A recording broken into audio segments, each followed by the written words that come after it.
Nur Alis, Allahumma salli ala Muhammad.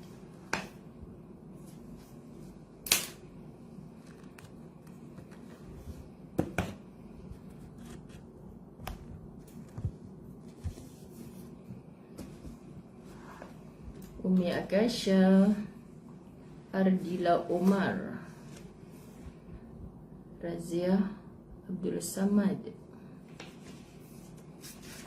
Rahimah Abdul Rahman,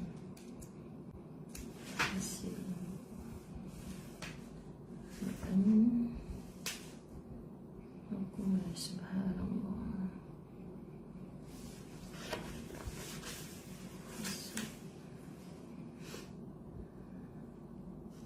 Ahlan wa sahlan, Muzallilah Musa, Rafiqah Sani, Altamis Furkan, Sri Rohayu, Suryani Hamzah,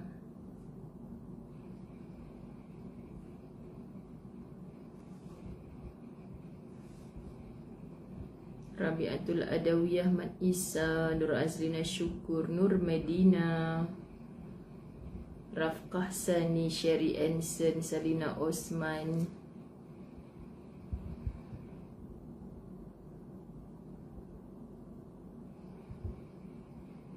Rania Hamid, Khairani Hanim, Kak Ayah Gaus, Nur Surya, Fafa Raja Abu Bakar, Nur Medina, Salimah Husin.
Itasha Zalina Zainal, Zaliha Zainal. Sihat Kak? Aziz Azek, Rudiah Syarif, Badrus, Zura Badlisha, Kamarul Zaman, subhanallah, Faridah Jamaluddin. Alhamdulillah, ahlan. Audio video okey ke?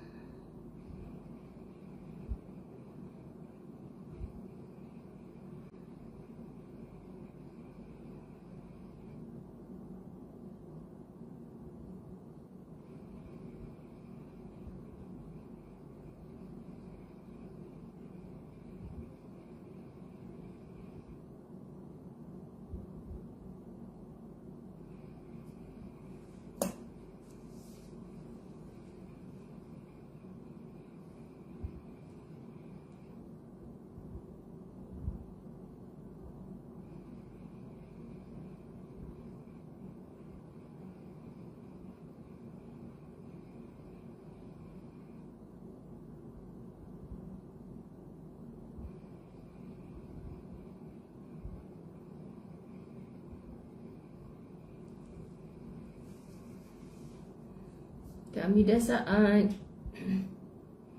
Rawang clear, okey.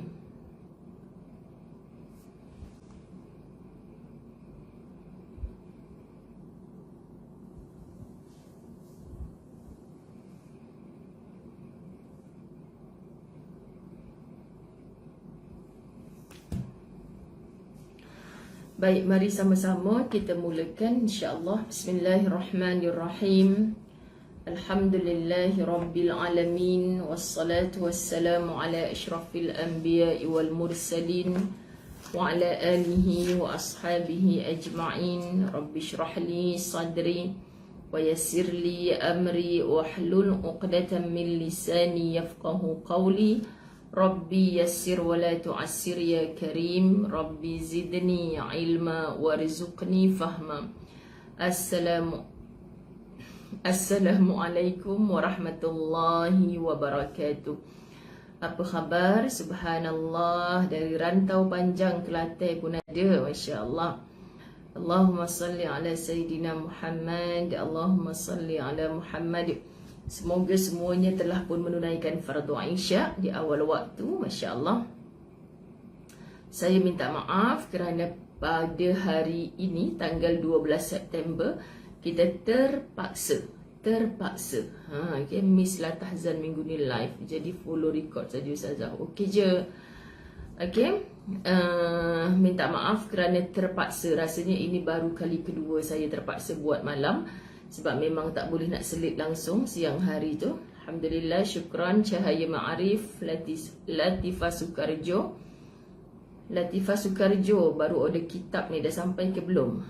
Okay, Masya Allah, Alhamdulillah. Zarina Adam. Okay, dalam buku baru kita berada pada muka surat 129. Muka surat 129. Pada buku lama, buku kuning bersama macam Ustazah Zai punya 125. Okay, jadi yang pentingnya kita buka bab yang ke-57. Tajuknya Jangan Bersedih. Bahagia dan sengsara adalah hasil buah fikiran kita sendiri. Jangan bersedih, bahagia dan sengsara adalah hasil buah fikiran kita sendiri. Okay, sekali lagi baca. Subhanallah. Jangan bersedih, bahagia dan sengsara adalah hasil buah fikiran kita sendiri. Macam mana nak cakap ya? Sebab Dr. Aida Al-Qarni yang menyatakan jangan bersedih, bahagia ke sengsara ke adalah hasil buah fikiran kita sendiri. Macam Ustazah Zai selalu cakap lah, nak senang ke, nak susah ke, nak syurga ke, nak neraka ke, pilihan, remote control tu ada atas kita. Ada orang marah bila kita cakap macam tu. Sebab tu sahabat-sahabat muslimin muslimat dirahmati Allah, sebelumnya kita marah dengan kata-kata yang macam ni, jom sama-sama kita hisab sungguh-sungguh, muhasabah, menghitung-hitung, koreksi diri. Apa sebenarnya pesanan para alim ulama yang kadang-kadang kita rasa macam tak kena dengan minda kita ni? Aku tak setuju ni, aku tak setuju. Jangan bersedih, bahagia dan sengsara adalah hasil buah fikiran kita sendiri. Mana ada orang nak sengsara? Macam tu. Kalau tidak, Allah tak turunkanlah ayatnya. Okay, kadang-kadang hak yang buruk di sisi kita tu baik di sisi Allah. Kadang-kadang hak baik pada kita itulah yang buruk di sisi Allah. Kita tak pernah tahu. Okay, sahabat-sahabat muslimin muslimat dirahmati Allah. Sebab itu alangkah indahnya hidup yang benar-benar bersandar sungguh-sungguh kepada Allah.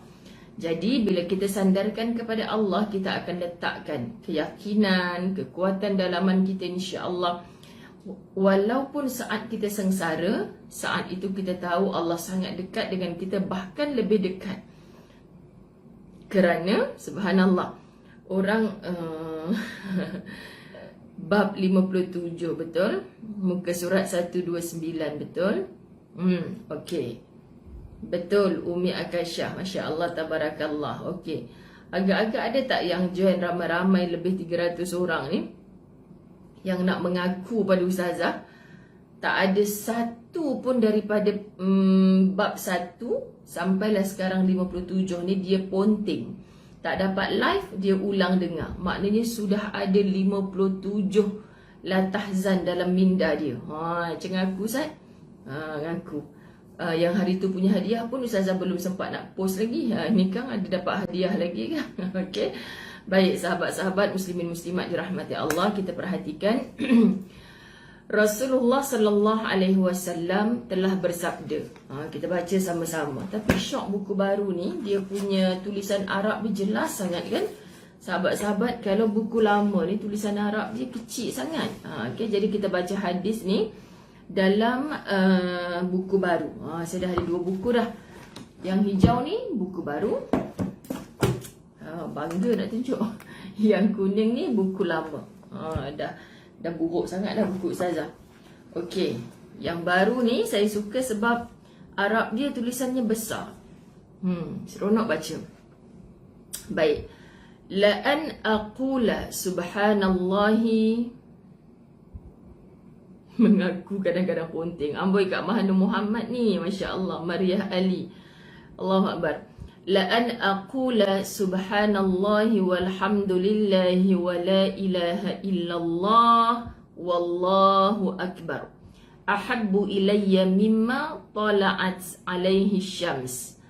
Kata Nabi sallallahu alaihi wasallam. Kita pindah balik buku. Sebab catatan saya dalam kitab lama ni. Baik, kata Nabi sallallahu alaihi wasallam mengucapkan zikir, kalimah-kalimah yang kita sebut tadi. Subhanallah walhamdulillah wa la ilaha illallah wallahu akbar. Biasa sebutkan ini adalah zikir. Sahabat-sahabat muslimin muslimat dirahmati Allah. Ramai yang mengaku ni, tapi saya mendengar je sebab tak ada kitab tu. Zayan Abdul, kalau niat nak istiqamah, nak kitab, okay, tapi tak mampu nak beli, tetap PM tim khidmat. Ustazah dah pin kat situ. Yang mampu beli, yang memang niat nak istiqamah, silakan. Ada nombor telefon tim khidmat Ustazah Zai di bawah tu. Tetapi yang memang nakkan kitab, memang ada kekangan-kekangan tertentu, tak mampu nak beli kitab pun boleh PM. Tapi kena cerita sikit lah pasal apa. Okey, sahabat-sahabat dirahmati Allah, ada ponting juga. Okey, sahabat-sahabat, kitab dah di depan mata. Kalau terponting tu, baca sendiri. Buat kerja keras sikit. Ikut full dari mukaddimah lagi. Nur Azlina Syukur ni memang terbaik. Cuma bercampur live dan ulang siar. Subhanallah. Okey. Kalimah subhanallah walhamdulillah wa la ilaha illallah wallahu akbar. Kalimah ini kita biasa, insya-Allah semua kita dah biasa sangat di lisan kita. Cuma yang sekejap ada yang amal, ada yang tak amal kan, sahabat-sahabat muslimin muslimat dirahmati Allah. Kalimah subhanallah kita menyebut-nyebut maha suci Allah. Kalimah alhamdulillah segala puji bagi Allah. Allahu akbar, Allah maha besar. Kata Nabi SAW mengucapkan 3 lafaz ini. Subhanallah, alhamdulillah, wa la ilaha illallah, Allahu akbar. Lebih aku sukai daripada bumi dan seisinya. Masya Allah, tabarakallah, Allahu akbar. Patut Nabi SAW didatangi oleh putrinya Fatimah Az-Zahra dalam keletihan menjaga cucunya Hasan dan Husin. Kan, keletihan. Suaminya Ali sibuk mengikut Nabi SAW dalam kerja-kerja dakwah. Masya Allah, bukannya orang senang. Balik ke rumah nak menguli tepung. Tepung ni bukan macam kita beli pi buat gandum, buat roti, bukan. Roti siap ada mixer macam-macam kan. Kan? Bukan. Daripada gandum berbiji-biji tu nak Kalau kita ni ada macam-macam mesin kan, sahabat-sahabat, mereka tak nak menghancurkan gandum tu satu persatu. Nak dijadikan tepung, nak dijadikan roti, semuanya pakai kudrat sendiri, Masya Allah. Jadi letih, kan sahabat-sahabat, maknanya kalau mereka letih menguruskan rumah tangga, kita pun letih. Tapi letih kita ni macam tak berapa nak wajar. Sebab kita punya pembantu rumah bab kain, dah ada Toshiba, dah ada, kan? Kita punya bab apa lagi, macam-macam mesin lah kita guna. Okay? Tapi mereka tak, semuanya dengan tulang 4 kerat mereka. So wajarlah kalau dalam keletihan. Sampai ke rumah Rasulullah, didapati Rasulullah belum balik daripada kerja-kerja dakwahnya, disambut oleh Aisyah. Ustazah suka sangat ulang-ulang cerita ni sebab ia meruntun jiwa kita. Lalu Aisyah kata, apa yang kau nak mengadukan kepada ayahmu, wahai Fatimah? Dia ceritalah letih, buat kerja, apa salahnya kalau Rasulullah hadiahkan kat dia seorang pembantu. Kan Rasulullah ada beberapa tawanan perang di kalangan wanita yang boleh dijadikan hamba ataupun pembantulah kepada dia. Lalu malam harinya dalam keletihan Rasulullah balik ke rumah, diberitahu Aisyah lah pergi report dekat Rasulullah. Tadi Fatimah datang mengadu keletihan dia. Pak, yang tengah letih ni tak ada lah, terusak lah aku nak baring ni, tak ada. Pergi rumah Fatimah, mengkhabarkan kepada Fatimah, amalkanlah. Subhanallah, Alhamdulillah, wa la ilaha illallah, Allahu Akbar. Kita tak boleh faham sahabat-sahabat dirahmati Allah. Kan betul, mengisar gandum, mengangkat air. Subhanallah, kita tak boleh faham kenapa orang letih tak diberi pembantu sedangkan dia mampu untuk melakukan demikian. Ialah Rasulullah sebagai orang nombor 1 di Madinah. Apa yang Nabi tak boleh nak arahkan? Hantar dekat rumah Fatimah seorang pembantu daripada tawanan perang wanita-wanita tu. Contoh Rasulullah boleh buat. Tapi Nabi minta putrinya bersabar dengan perbanyakkan zikir ini. Dia zikir yang sangat ringan tetapi berat pada timbangan. Ini yang diajar supayanya sahabat-sahabat muslimin muslimat dirahmati Allah. Nak cerita bila dalaman kita ni kuat, kita rasa penat pun kat luar, dia akan hilang serta merta. Mudah untuk kita kawal, mudah untuk kita beritahu dengan diri kita, kepenatan ni hanya sementara cuma. Subhanallah, sahabat-sahabat dirahmati Allah. Jadi dalam zikir ini kita sebutkan kenapa Nabi SAW suruh, sebab tu para alim ulama membahaskan dia sebagai zikir Fatimah yang sangat popular. Amalkan sahaja. Jadi Nabi SAW berpesan demikian. Dr. Aida Al-Qarni mengulas, salah seorang daripada salafus salih pernah mengatakan tentang orang-orang kaya. Siapakah salafus salih? Salafus salih ni orang-orang soleh yang terdahulu. Biasanya dia terdiri daripada 3 generasi awal. Siapakah? Nabi SAW adalah ketua nombor 1, mengajarkan, dapat je wahyu, sampaikan kepada para sahabat. Sahabat ni terus hafal, amalkan Quran dan sebarkan. Sebarkan pula sahabat-sahabat kepada para tabi' dan tabi' tabi'in. Masya Allah. Sahabat-sahabat, bila Nabi SAW mengajarkan pada para sahabat, sahabat mengajarkan pada tabi'in, tabi'in mengajarkan kepada tabi' tabi'in. 3 generasi inilah dipanggil salafus salih. Orang-orang alim, orang-orang beriman, orang-orang soleh, orang-orang yang follow Nabi SAW rapat-rapat. Sampailah setelah kewafatan Nabi SAW pada peringkat tabi' tabi'in ni, dah tak jumpa dah dengan Nabi, dah tak melihat dah wajahnya Nabi, tapi dia belajar direct daripada para sahabat. Untuk apa ni gelaran ini, salafus salih? Mereka ni orang-orang hebat dari segi amalnya. Okey, dia lebih dekatlah dengan kita kalau banding dengan para rasul yang terdahulu tu.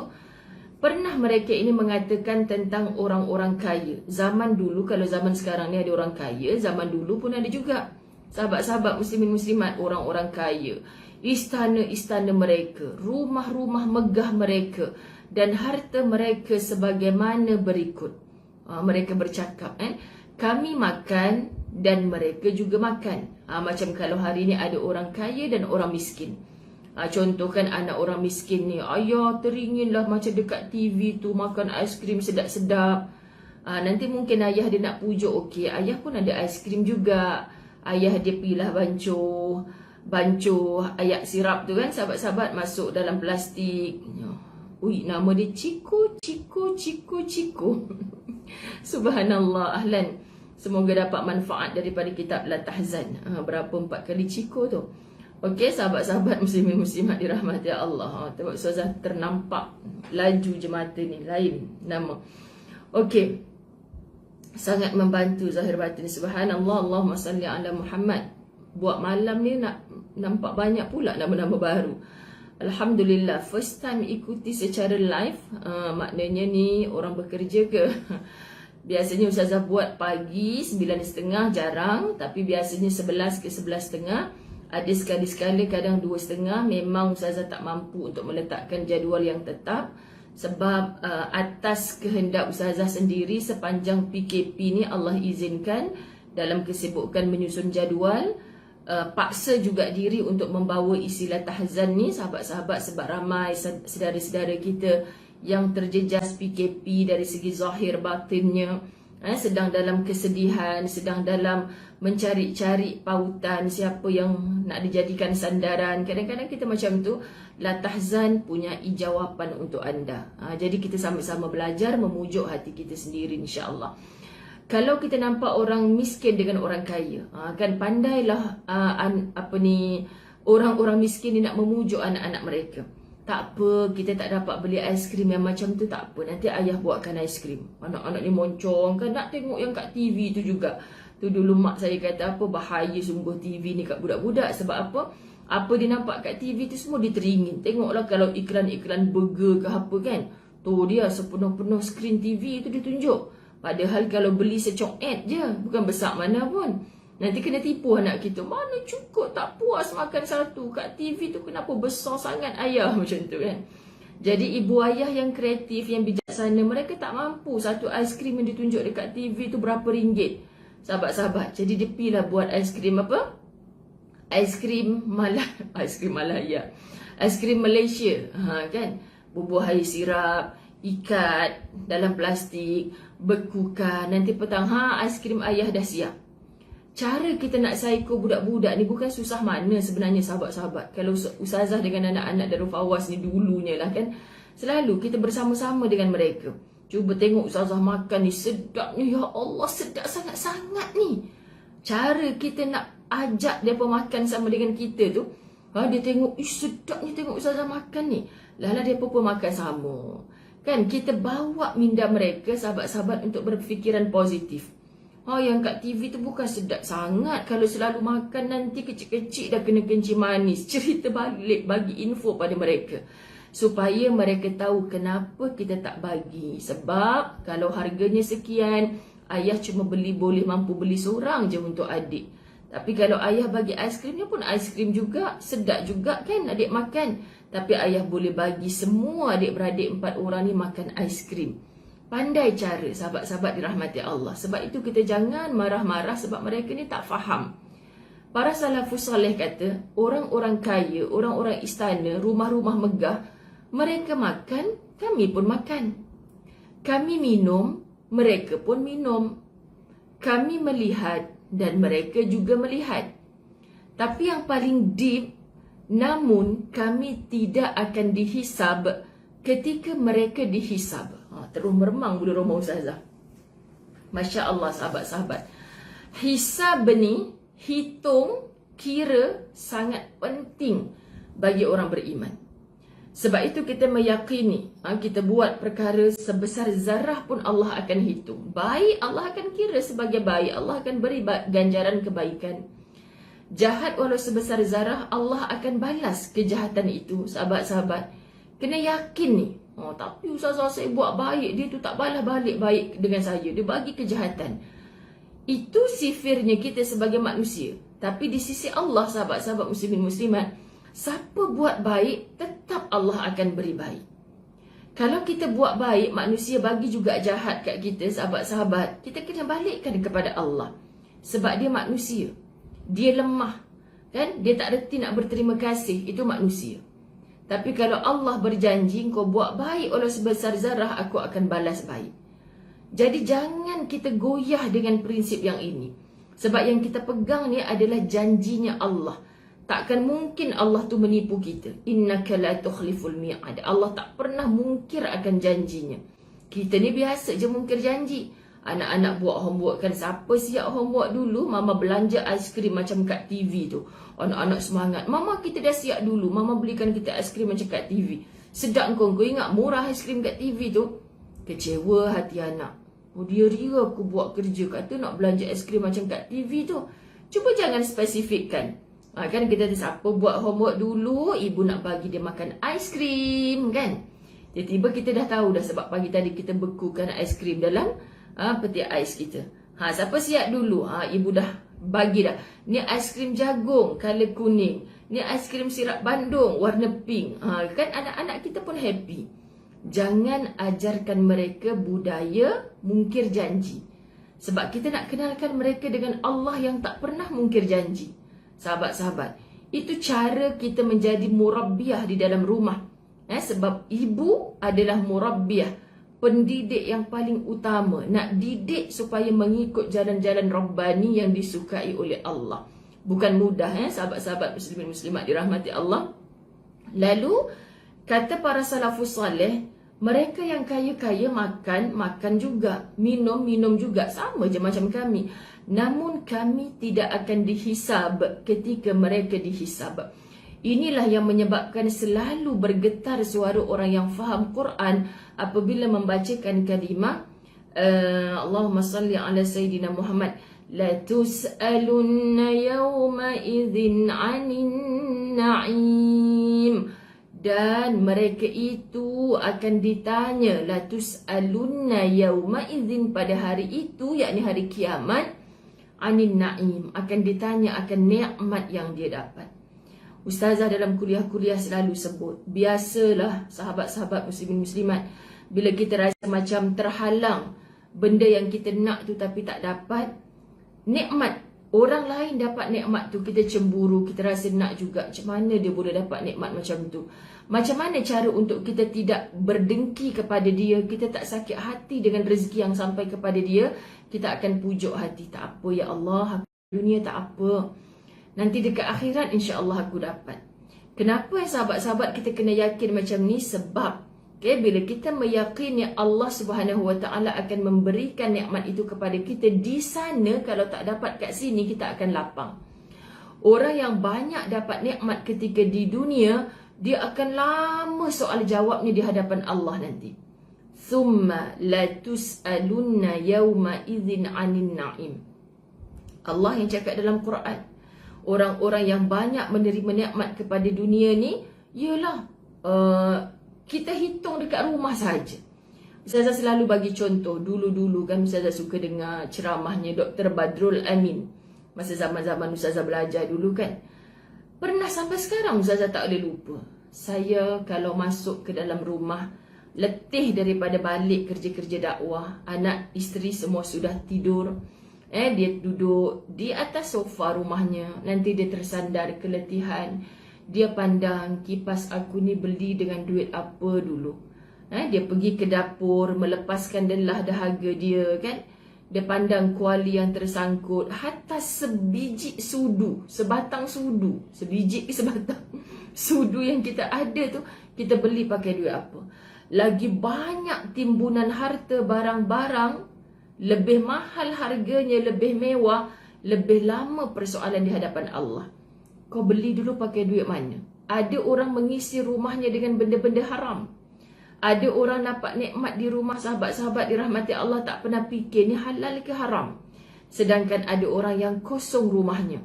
Nak beli sofa satu set pun rasa macam Allah payahnya. Tilam kat rumah dah berpuluh tahun tak bertukar, payahnya. Nak besarkan anak-anak, nak beli beras lebih penting daripada semua ini. Maka orang ini akan ringan di hadapan Allah, tak banyak persoalannya. Laju je sahabat-sahabat, hatta mengizinkan untuk dia masuk ke syurga tanpa hisap. Kenapa masuk ke syurga tanpa hisap? Allah tak ada benda dah nak tanya. Semua benda yang dia buat atas dunia ni adalah benda yang hak dia patut dapat. Tapi kita takut lagi banyak bebanan yang kita ada. Kita berbangga dengan pakaian kita yang mahal. Beli dengan cara macam mana? Kadang-kadang lagi mahal jenis kain orang perempuan ni kan sahabat. Lagi mahal jenis kain, lagi tak boleh dicuci dengan air. Sedangkan tadi ada najis yang melekat. Air tak mengalir ketika dibasuh. Kain jenis macam ni tak boleh mengalir air. Nanti rosak kain ni. Pakai sekali dah tak cantik, dah bunga colour dia. Tapi tadi anak saya kencing kat situ. Mesti kita alirkan air. Tapi sebab kain macam tu memang tak boleh basuh pakai air, okey, kita cucilah dengan cara yang air tak mengalir. Lepas tu kita pakai pula solat. Sahabat-sahabat dirahmati Allah, lagi banyak rupanya yang akan ditanya oleh Allah, bukan sebab yang kita makan jadi darah daging ni. Tetapi sahabat-sahabat yang kita sedang sandarkan, duduk. Tu kipas mahal tu dapat masa aku kenin satu orang ni. Lepas tu dia kata lah, kalau lulus projek ni saya hadiah kipas paling mahal sekali hantar kat rumah. So tak ada rasa bersalah pandang kipas. Tapi Dr. Badrul Amin kata, saya sempat lagi tersandar di sofa. Aku dapat hari tu hadiah daripada siapa tu? Berhakkah aku dapat hadiah tu, ya Allah? Sebab apa aku diberi hadiah tu? Adakah di kepentingan-kepentingan yang lain? Semua ni ditanya. Subhanallah sahabat. Jadi kata para salafus saleh, orang kaya duduk dalam istana makan, aku pun makan. Mereka minum, aku pun minum. Tetapi kelak mereka dihisab, aku tidak dihisab. Kerana kehidupan para salafus soleh sangat-sangat sederhana berbanding kehidupan mereka yang berada di dinding-dinding tembok-tembok besar istana. Kalau kita memikirkan kehidupan akhirat, kita duduk biasa-biasa saja atas dunia pun kita sudah merasa cukup, alhamdulillah. Masya Allah, tabarakallah, sahabat-sahabat. Sebab tu sekarang ini dalam suasana yang kita mampu, ada orang lagi pandemik ni lagi mencanak rezeki dia macam-macam naik. Dia buat bisnes online jadi, dia buat ni jadi, masuk dia lagi banyak. Tapi dia, isteri dia duk pujuk, bang, tukarlah sofa kita ni, kita mampu je beli. Ni PKP ni banyak sale-sale, kedai perabot orang tak beli sangat. Memang kita mampu kan, Allah bagi kita rezeki. Tapi cuba tengok ni, ada family ni, anak dia 8 orang jadi yatim piatu terus. Kita bantulah dia. Cuba tengok ni, ada madrasah tahfiz dah kena halau dah daripada asrama sebab tak boleh nak bayar sewa. Kan, cuba kita bantu ni. Kita boleh nak bermewah tetapi kita memilih. Kenapa? Sebab di dunia ni hanya sementara. Kita nak pilih sahabat-sahabat dirahmati Allah di akhirat nanti, kita nak ringankan, lepaskan. Sebab tu Ustazah nasihat dalam kuliah-kuliah muslimat Ustazah. Okay, sahabat-sahabat muslimin muslimat, orang perempuan lah khususnya. Apa yang kita banyak timbun kat rumah? Baju saja 3 almari. Hot tudung saja 1 almari. Setahun setengah dah kita tak pakai sangat pun, pakai baju kelawar je dalam rumah kan. Jadi maksudnya kita nak cerita apa? Lebih banyak yang tak guna. Sebab tu orang dulu-dulu dia akan cek mana pakaian aku yang tak dipakai dalam tempoh 40 hari.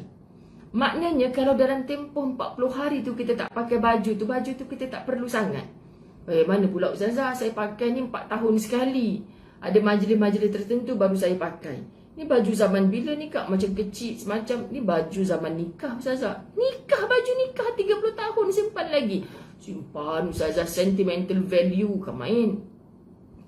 Simpan. Apa tujuan simpan ni kak? Minta maaf lah tanya. Saja sangkut, jadi motivasi Ustazah. Kok lah nanti kurus balik boleh pakai. Macam tak ada harapan nak kurus balik ni kak kan. Baik pergi bagi dekat anak saudara buat nak nikah tu, tak payahlah dia sibuk-sibuk beli baju baru contoh. Kena bijak sahabat-sahabat dirahmati Allah. Jadi benda yang kadang-kadang kita simpan tu benda yang tak perlu pun. Kadang ada orang kematian ibu ayah, dia pandang baju 1 almari, tak pergi infak dekat orang, tak hadiah dekat orang-orang yang sembahyang, minta maaf sebut. Kadang-kadang ada orang lori sampah je lalu depan rumah kita.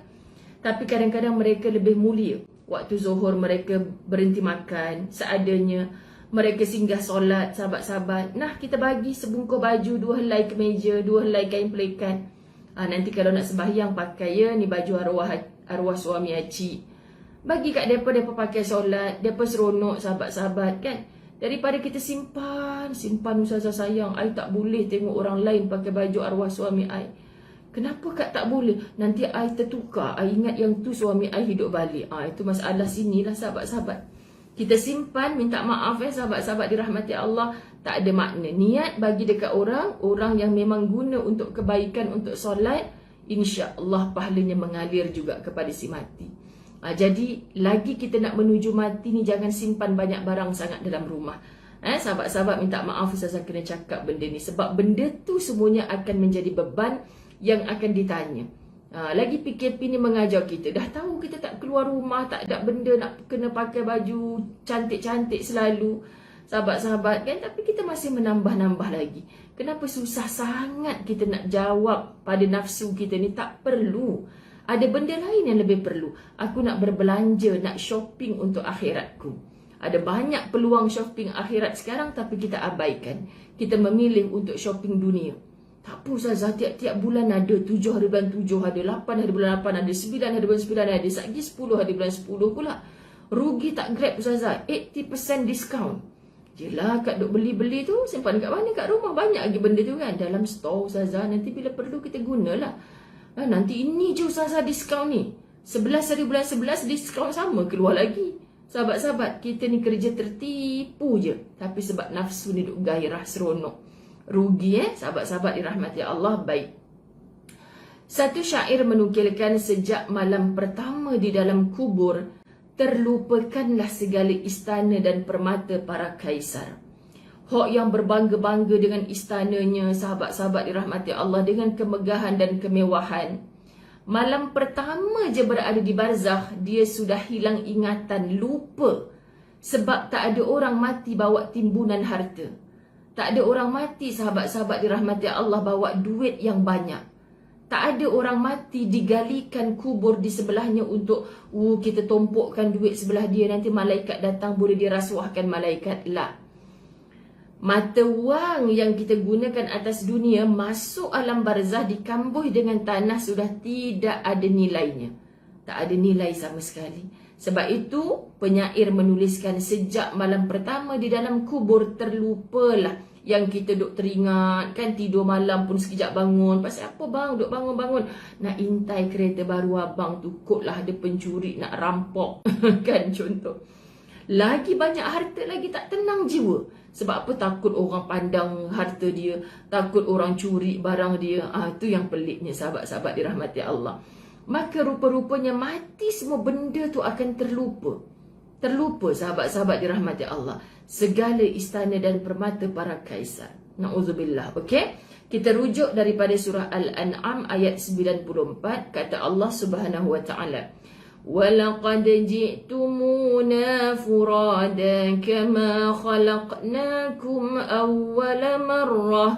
Dan sesungguhnya kamu datang kepada kami sendiri-sendiri, furada. Baru faham orang duk buat haji furada tu kan. Apa haji furada tu Ustazah? Dia tak terlibat dengan mana-mana agensi umrah dan haji. Dia buat sendiri-sendiri, adalah ejen-ejen yang tertentu duk bantu dia. Kan sahabat-sahabat, ni nanti, dan sesungguhnya kamu datang kepada kami furada, sendiri-sendiri, sebagaimana kami ciptakan pada mulanya dulu. Muslimin, muslimat dirahmati Allah, kita lahir sorang-sorang. Ya, ada baby kembar sampai kembar 3, kembar 4. Tapi tetap nanti akan ada bila usia balik, buku catatan amal sendiri-sendiri, dan matinya juga sendiri-sendiri. Lahir ke dunia sendiri-sendiri, matinya sendiri-sendiri. Hatta lahir sama kembar, mati belum tentu bersama-sama. Sahabat-sahabat dirahmati Allah, minta maaf bahasa yang digunakan. Lahirnya bogel, matinya nanti pun berbogel semula. Minta maaf, bahasa ini alim ulama' duk sebut. Kenapa? Tak ada orang lahir keluar daripada rahim ibunya dah siap pakai kot, siap pakai tudung comel-comel, tudung bawal lagi dia pakai. Tak ada. Okey? Begitulah kita. Sepertinya bayi yang fitrah dilahirkan, sahabat-sahabat, suci tanpa dosa. Dan tolong target mati kita pun mati sebagai orang yang tidak berdosa. Bukan mudah. Sebab tu kita disuruh dalam sujud akhir kita, ya Allah, rezekikan aku mati sempat aku bertaubatan nasuha. Orang yang diterima taubat nasuhanya, sahabat-sahabat, adalah orang yang mati dalam keadaan suci, bersih, tanpa dosa. Masya Allah, indahnya kematian yang macam tu. Jadi kita lahir sendiri-sendiri, kita mati juga sendiri-sendiri. Ini Allah sebut dalam surah Al-An'am 94. Kenapa kita berbangga dengan follower yang ramai? Saya punya syarikat ni Ustazah ada 1000 orang staff. Okey, selamat, semoga rezeki kau barakah. Tapi jangan jadikan itu sebagai satu kebanggaan. Isteri saya 4 Ustazah, bulat-bulat, kereta berkilat-kilat. Contoh kan. Tak boleh, sahabat-sahabat dirahmati Allah, tak boleh bawa masuk ke dalam liang lahat, tak boleh bawa masuk. Kalau ada orang beristeri 4, abang mati nanti ikut semua. Seorang pun tak boleh nak ikut. Seorang pun tak boleh nak tinggal dekat dunia, ikut. Masa abang sayang, memang dia kata tak apa bang, abang mati saya ikut sama. Mohong, takkan berlaku macam tu. Sahabat-sahabat dirahmati Allah, sebab matinya sendiri-sendiri. Ada orang yang kata, nanti kan Ustazah saya selalu berdoa, kalau saya boleh rentah negeri nanti nak balik kampung naik Velpayo satu kereta ni. 8 orang duduk dalam kereta Ustazah. Kalau nak mati ajal kami sampai, biarlah serentak mati serentak. Kenapa nak minta mati serentak ni? nanti dikuburkan dalam kubur yang panjang, liang lahat, batu nisannya ada 8 kat situ. Supaya nanti kalau mak saya kena tanya, saya tak reti jawab, saya boleh tolong. Saya kan sekolah agama. Lepas tu ada abang saya tu tak reti jawab, abang situ malas solat, biar kami saling bertolong bantu. Nehi. Orang boleh kebumikan kita dalam keadaan satu liang lahat, tetapi saat bersoal jawab dengan mungkar dan nakir, tak ada siapa boleh tolong. Apatah lagi ketika bangkit di mahsyar Allah, apatah lagi ketika disoal jawab oleh Allah. Sahabat-sahabat, tak ada siapa boleh tolong di mahsyar itu. Pasti ada mak ayah kita, tapi kita tak boleh jerit, mak ayah tolong, sekarang tengah giliran saya tak banyak amal, tolong bantu saya. Tak ada siapa boleh bertolong bantu. Tolong yakini ini sungguh-sungguh, sahabat-sahabat dirahmati Allah. Kita akan jadi macam mana aku nanti selepas kematian. Orang yang tak ingat ni susah untuk selamat dunia akhirat. Okey? Baik, kita rujuk Al-Ahzab ayat 22. A'udzubillahi minasyaitonirrajim. Wa sadaqallahu wa rasuluh. Dan benarlah Allah dan Rasulnya. Apa yang Allah cakap tentang kematian, tak ada satu pun yang berbohong. Apa yang Nabi cakap tentang kematian, Nabi diperlihatkan dalam peristiwa Mi'rajnya Nabi Muhammad sallallahu alaihi wasallam. Apa lagi yang kita tak nak percaya tentang kata-kata Nabi yang tak pernah menipu? Subhanallah, sahabat-sahabat dirahmati Allah. Allahu Akbar. Kita ambil itu kata-kata orang beriman, tapi kata-kata orang munafik. Bukan kita si munafik ini. Ustazah duk mengajar kita. Allah, ringkas saja kitab ni sahabat-sahabat. 50 tanda-tanda orang munafik. Masya Allah, ada ciri-ciri apa yang kata-kata orang munafik dalam Quran, antaranya surah Al-Ahzab ayat 12. Ma wa'adana Allahu wa rasuluhu illa ghurura. Allah dan Rasulnya tidak menjanjikan kepada kami melainkan tipu daya. Orang munafik merasa apa yang Allah janji dan Nabi janji itu tipu daya belaka. Itu sebab dah setahun setengah dah Ustazah kata hari tu macam dah dekat nak kiamat sangat, tak kiamat pun lagi. Kamu jangan mencabar Allah. Jangan mencabar Allah. Berapa kali dah gerhana bulan, gerhana matahari, tak kiamat pun lagi Ustazah. Betul ke kiamat ni akan berlaku? Jangan pernah mencabar Allah. Dalilnya jelas dalam Quran. Nabi SAW lisannya tak pernah menipu. Sahabat-sahabat, itu pun kita tak nak percaya. Orang yang tidak beriman akannya termasuk dalam ayat Al-Ahzab 12. Itulah orang munafik yang mengatakan dia tu buat kerja tipu daya, orang munafik ni. Tapi dia pergi patah balik, Allah dan Rasulnya lah yang selalu menipu daya. Ini manusia jenis apa? Jawapannya, manusia jenis munafik tidak akan dimasukkan ke dalam syurganya Allah, kerana tempat orang-orang munafik itu kekal dalam neraka. Na'udzubillah. Kehidupan anda adalah cermin dari apa yang anda fikirkan. Maka semua perkara yang anda fikirkan dan anda hayati sangat mempengaruhi kehidupan anda, sama ada pada ketika bahagia mahupun sengsara. Sebab tu kita kena selalu set minda kita. Pagi-pagi bangun, Ustazah selalu ajar, kenapa Nabi suruh kita sebut Alhamdulillah. Walaupun masalah malam tadi tak selesai lagi, kita tidur dengan air mata malam tadi. Bangun pagi mata bengkak, masalah semalam tak selesai lagi.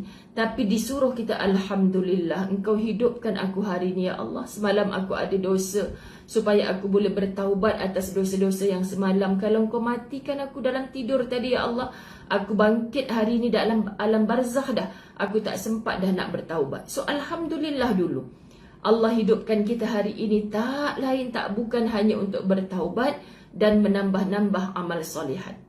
Allahu Akbar, sahabat-sahabat dirahmati Allah. Lalu kita letakkan, maka semua perkara yang anda fikirkan dan anda hayati sangat mempengaruhi kehidupan anda, sama ada pada ketika bahagia mahupun sengsara. Okey, sahabat-sahabat kita yang kawal emosi kita, kita dah belajar dah dalam La Tahzan. Sebuah sindiran mengatakan, bila anda tidak beralas kaki, lihatlah orang yang kedua betisnya kudung. Ada orang duk stres diri, duk cemburu dengan orang. Fuyo, kasut dia tu wah, branded tu, beli kat mana tu, mahal sungguh, aku pakai selipar cabuk je. Hatta sindiran ini menyatakan bila anda tidak beralas kaki, nak beli selipar pun tak ada, duk pakai kaki ayam saja. Ustazah duk buat kerja-kerja kebajikan, pi Kemboja, pi Sabah dulu, perkampungan orang-orang miskin, sahabat-sahabat dirahmati Allah. Biasa je mereka tak pakai kasut. Kita duk kata, ya Allah, nak lalu dalam hutan semua ni, macam mana tak pakai kasut? Tapak kaki dia dah tebal dah Ustazah, tak rasa apa dah. Kan mereka orang kampung jawab macam tu, tak rasa apa dah. Nak beli kasut apa sahabat-sahabat? Mereka tak mampu nak beli kasut, nak beli alas kaki. Tapi masih sengih sana sini bertepuk tampar, nampak happy, tak ada bahagia. Apa rahsia mereka? Sebab mereka bersyukur masih boleh berjalan atas kedua kakinya. Cuba pandang orang yang kudung kedua-dua kakinya. Tak ada kaki untuk berjalan. Kita nak dengki dekat orang yang pakai kasut mahal-mahal pasal apa? Kalau Allah takdirkan kita sahabat-sahabat nak beli selipar pun tak mampu, kita masih disuruh bersyukur kerana kita mempunyai kaki berbanding orang yang tidak mempunyai kaki. Subhanallah.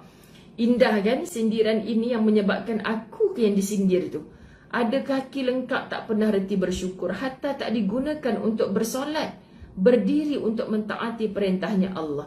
Jenis manusia macam mana kita? Sebab itu semua perkara yang anda fikirkan, ni sudah baca. Baik, seorang penyair mengatakan, sampai penghujung dah kita. Untuk apa ku penuhi jiwaku dengan sesuatu yang mengerikan jika peristiwa itu belum terjadi? Kita banyak, Ustazah, kalau kita tak boleh rentah negeri sampai tahun depan, kalau anak-anak kita tak sekolah sampai tahun 2024 contoh, kita benda tak jadi lagi, kita dah resahkan jiwa kita ni. Itu yang Nabi tak bagi kita berkalau-kalau, sahabat-sahabat dirahmati Allah. Masya Allah, tabarakallah. Untuk apa ku penuhi jiwaku dengan sesuatu yang mengerikan?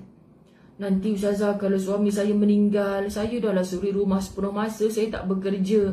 Suami saya lah segala yang bayar rumah segala. Bagus Ustazah, nafkah tak pernah tinggal, bahkan bagi lebih lagi kat saya. Saya tak dapat bayangkan, saya selalu doa, janganlah suami saya mati dulu daripada saya. Habislah saya tak tahu nak jadi apa. Sahabat-sahabat dirahmati Allah, benda belum berlaku, kita punya, kenapa yang dah 2-3 hari ni abang nampak moncong je? Abang tu tak sihat, nanti kalau abang mati, abang belum mati lagi ni yang sabar, kena abang mati. Kan sahabat-sahabat? Kita punya resah tu, benda belum terjadi. Ini yang membuatkan kita tak rasa bahagia. Ini yang membuatkan kita sedih sentiasa. Orang duk pelik, Kak, pakai emas sampai ke lengan. Kesana sini ada driver, tapi kenapa agak macam sedih je? Kan orang duk tanya. Entahlah, kau nampak je macam senang, tapi hati aku tak bahagia ni. Aku sedih ni dengan life aku sekarang ni. Pelik sahabat-sahabat. Sebab dia macam nak hidup untuk 100 tahun lagi. Segala kerisauan-kerisauan masa depan tu dia letak dengan penuh ngeri dalam hati dia. Buat apa? Kita dihidupkan Allah untuk berfikir tentang hari ini aku mesti jadi yang terbaik. Kalau aku mati pun mati dalam keadaan baik. Bukan tak boleh merancang untuk esok-esok, tapi jangan melampau-lampau seperti esok tu sudah ada dalam genggaman kita. Ini pesanan kitab Latahzan sejak awal dulu. Jika peristiwa itu belum terjadi, kenapa kita nak risau? Kalaupun peristiwa itu terjadi, pasti ia tidak akan menyedihkanku. Benda yang kita risaukan tu, kalau awal-awal kita dah set dalam minda kita, Allah tak pernah tinggalkan aku walaupun suami tinggalkan aku. Allah tak pernah tinggalkan aku walaupun aku dah kena buang kerja sekarang ni. Set minda kita, Allah tak pernah tinggalkan kita. Selagi kita hidup, pasti ada rezeki untuk kita. Subhanallah sahabat-sahabat dirahmati Allah, anda tidak akan hidup dalam kesedihan. Okay, jadi insya-Allah sahabat-sahabat dirahmati Allah, Muslimin Muslimat, malam ini saya berhenti tepat tontonan naiklah 700 orang untuk apa? Hanya nak menikmati nasihat-nasihat Dr. Aida Al-Qarni dalam kitab Latahzan. Kita berada pada malam Isnin. Jarang Ustazah buat kuliah pada waktu malam sebab pagi tadi Ustazah ada program kerja yang sangat banyak, outstation lagi, sahabat-sahabat dirahmati Allah. Okay, tapi hati-hati, jaga diri sebab Ustazah pergi ke Pantai Remis tadi. Kita buat satu kerja meeting yang sangat penting, sahabat-sahabat dirahmati Allah. Tapi jalan masuk ke Pantai Remis sangat-sangat jam. manusia ramai bersantai-santai, berkelah-kelah dengan anak-anak baby kecil di tengah panas dia bawanya. Tak salah sahabat-sahabat, tapi belum lagi masanya untuk kita berhuha-huha, untuk kita lupa segala virus berada dalam komuniti. Semalam kita kematian hampir 600 orang. Maknanya 600 orang keluarga yang sedang bersedih. Tapi kita mempamerkan keseronokan, sahabat, hati-hati. Okay, Ustazah pun Masya Allah dalam bertemu rakan-rakan masih lagi dalam keadaan patuh. Patuh macam mana? Bukan kita nak membenci, saling tohmah menohmah, bukan. Okay, tapi maksudnya tolong jaga diri. Kan kita tak nak apa-apa yang berlaku pada kita dalam keadaan kita tak buat persiapan untuk mati. Saat kita ketawa seronok-seronok, kata Imam Syafi'i rahimahullah, kain kafan kita sedang ditenun. Semoga Allah ampunkan dosa-dosa kita, Allah kabulkan segala doa-doa kita, insya-Allah. Esok sahabat-sahabat muslimin muslimat dirahmati Allah, Ustazah akan masukkan dekat dalam grup. Mungkin Ustazah akan buat kelas awal pukul 9.30 pagi. Okay, kelas Latahzan 9.30 pagi. Sebab pukul 11 Ustazah ada untuk program dengar di Khamis depan tu dah bermula esok kerjanya. Lepas Zuhur sampai ke Asar Ustazah ada rakaman 3 slot untuk 3 hari, Isnin sampai Rabu. Jadi memang tak dapat nak berlatahzan sampai ke petangnya penuh. So 9.30 pagi Ustazah free, besok kita buat latahzan. Boleh ya? Jadi ampun maaf zahir batin, besok tajuknya panjang, tajuk 58. Semoga Allah izinkan untuk kita habiskan. Dan ada ayat Quran dan hadis yang sangat best untuk kita tadabbur esok. Mudah-mudahan Allah izinkan kita bertemu. Ampun maaf sekali lagi. Wabillahi taufiq wal hidayah. Assalamualaikum warahmatullahi wabarakatuh.